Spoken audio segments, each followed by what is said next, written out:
All right, from water quality to waterscapes. Meredith with more information. Wait, I'm getting relaxed over here. I I'm can hear it finding over my here. tea. This is very relaxing. Jason Harlow with Tropical Waterscapes is in. You know, you showed us some beautiful, really beautiful water options for people who I think have the landscape for it. Absolutely. Now, there are some of us who have more modest homes, much smaller areas to deal with, where, you know, a really nice large pond with plants and fish really may not be up our alley. Or we're just too busy. Exactly. And we need something, but I love the water idea. So what could I possibly get? Well, you're not alone, Meredith. There's a lot of people out there who just don't have the space for it. They have the concerns about children with ponds, pets, etc. So there's a revolutionary product on the market called the Pondless Waterfall. What it does is it gives you the sights and sounds of moving water without any of the hassles of a traditionally built pond. Okay, you have some video. We're actually going to talk about a couple of options for people. Exactly. One is the pebble pond, one is a fountain, which is giving us nice ambiance. And then this, I believe, is what they just threw it up there, I think is what you were talking about, was the, we're going to start with the pondless waterfall. Yes. What does it mean, the pondless waterfall? Basically, it's a waterfall without a pond. Instead of there being a basin of water at the bottom, as you can see in the pictures, you have a beautiful waterfall that cascades into basically a gravel bed.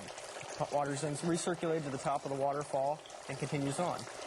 So there's something built underneath, I'm guessing, Exactly. that helps. In the ground, there's a basin that catches all that water and recycles it. So is it just one of those, you said that it was just a pump, basically, that pumps the water back up and keeps going through? Exactly. Do I have to refill it? Is that something I should just drop the hose into every now and then? About once a week, you need to top it off. Or unless we have rain, then you don't have to. Okay, what about as far as making sure it stays nice and pretty and clear? Do I have to worry about adding any chemicals or anything to it? No chemicals. If you start to getting algae, because algae will grow wherever sunlight and nutrients and water combine, Okay. all you gotta do is unplug it, let it dry out, the algae will be killed. Okay, and then just start it back up again. Exactly. How interesting. All right, let's go to the pebbles. I believe that's what we were looking at next, the Yeah, pebble the pebble ponds. What that is, it's a small basin, your choice of decorative item.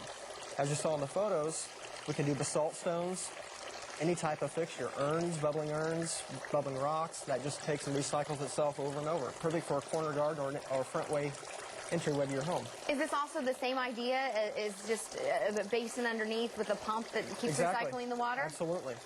Okay, this seems very complicated to me to be talking about these things. Let's talk about the last one before we get into whether or not I can actually build this myself. Alrighty. This one I think is gorgeous, and to me, this is probably what would fit in my yard the easiest because I don't have a lot of space. Exactly. Is this a fountain? Yeah, a simple fountain. I mean, we have bigger ones like this you could use in a garden or even in your living room.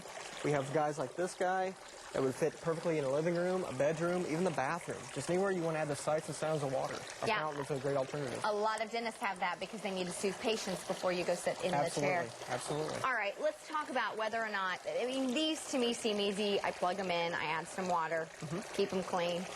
Let's go back to the pebble ponds and the pondless waterfalls. Okay. Because those, I think, seem probably more work than what I could do.